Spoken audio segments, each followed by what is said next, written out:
Hi there, my name's Howard Tinker from Restaurant Profits. Last week, surprisingly, I was invited to go along and look at a site where somebody is planning to open a restaurant. And the reason that I say it's a surprise is in the 20 years that I've been doing this work with restaurants, no one has ever asked me to go look at a site before there's a restaurant there. And the reason for that is that most people don't approach us until they've got a restaurant and then they realize, oh my goodness, we don't have customers, we don't have clients. How do we get people in here? I don't know what I'm going to do. So normally that takes a while. It might take a year before people realize that they are going to need some help or they're going to be in trouble. This guy has opened many restaurants and worked for many different operators himself.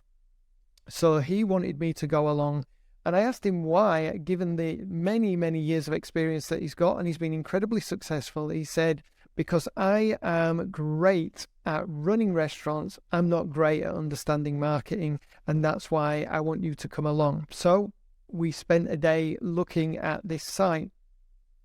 So what was it that he wanted me to look at? So the first thing that I want to know is, does the proposed restaurant fit with the area? And so you need to look at the demographics. Is this a demographic where people are really struggling financially, or is it an affluent area where people are, have got lots of discretionary income? Is it an area that's for young people? Or is it an area that's for retirees? Is it an area where families are based? And in this case, that's what he was looking for. He's opening a family dining concept. So then the next thing is, are there families around here? So we drove around the area and we saw at least 2 preschools within walking distance of the restaurant site. So we know that there are preschools and there are primary schools in that area. So we were looking for that. We also know that he wants to sell alcohol. So we're looking for the demographic of that area. Is it going to be an area where alcohol is not something that people consume? And there's certain cultures and groups of people that they don't drink alcohol. So we wanted to know, is that the population of the area? And as far as we could tell, it wasn't. So that was looking good for this concept as well. So really what we're starting to look at is, who are the potential customers and do they fit with the concept? And as I said, most restaurateurs that I've come across don't bother to look at that until it's too late. They've already invested hundreds of thousands of dollars in purchasing a site or renting a site and doing the fit out and that kind of thing before they realize, oh my goodness, what I'm doing here, this concept does not fit the people that are in the neighborhood. So we looked at that. The other thing that every landlord is going to charge you for, whether it's consciously or subconsciously, is footfall. How many people are in the area that are likely to become customers of yours or diners of yours? And so we were looking at that because he's going to pay a certain amount of rent based on the fact that they say it's a busy area. And we were looking at it. We were there at lunchtime. We actually ate lunch in the area. And we were looking at how many people are walking past here.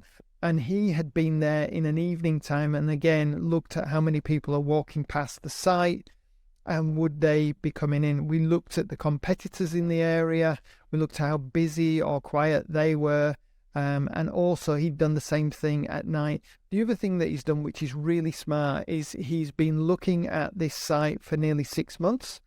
And so he's seen the seasonal changes from winter into summer as well. Obviously, he isn't going to know what autumn's like and going back into winter, but at least he's got cold climate, medium climate and hot climate. So he knows what the seasonal adjustment is of people coming through that area. So really smart work by him to start to look at that and then to bring in an expert to really help him with his thoughts. I gave him a lot more advice about the actual specifics of marketing, the things that he's going to need to get approval for in the area, whether or not he can stay open late, that sort of thing. So lots of things that will go into his marketing, but also a checklist of things to know and understand that we went through so he could see if it was going to be a valid venue. So if you watching this are thinking about going into our industry and looking at venues, you can approach me through restaurantprofits.com.au and I can talk to you about the sort of things that you need to look at before you put your money down so that you don't burn through your money. Hopefully that's been helpful for you, and I'll speak to you soon. Bye for now.